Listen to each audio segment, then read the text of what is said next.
সুন্দর লাগছে কিন্তু, হ্যাঁ। আর এই যে হাসনাহেনা গাছ লাগিয়েছি, হাসনাহেনা গাছে এটা কিন্তু কিছুদিন আগে দেখলেন যে এতটুকু, এই যে ফুল ফুটতে শুরু করে দিয়েছে, এই যে। হ্যাঁ, এটা আর কিছুদিন পরে হয়তো ফুল ফুটবে। এই নিয়ে 2 দফায় ফুল ফুটলো।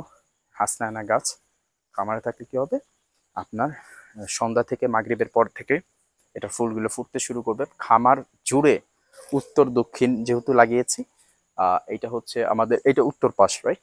এটা হচ্ছে উত্তর পাশ, এটা হচ্ছে দক্ষিণ পাশ।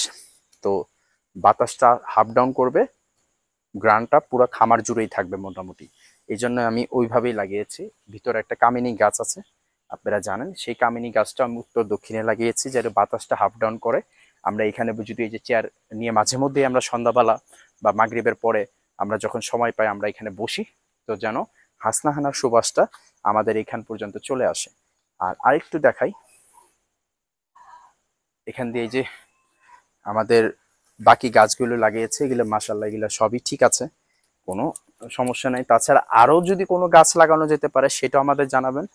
আপাতত এইখানে গাছ লাগানোর মতো কোনো জায়গা খালি নেই, কিন্তু আহ বড় গাছ এখানে লাগানো যাবে না। আমরা চাইলে যে ফুল গাছগুলো লাগাতে পারি। এইখানেও একটা হাসনাহানা গাছ লাগিয়েছি, এই যে,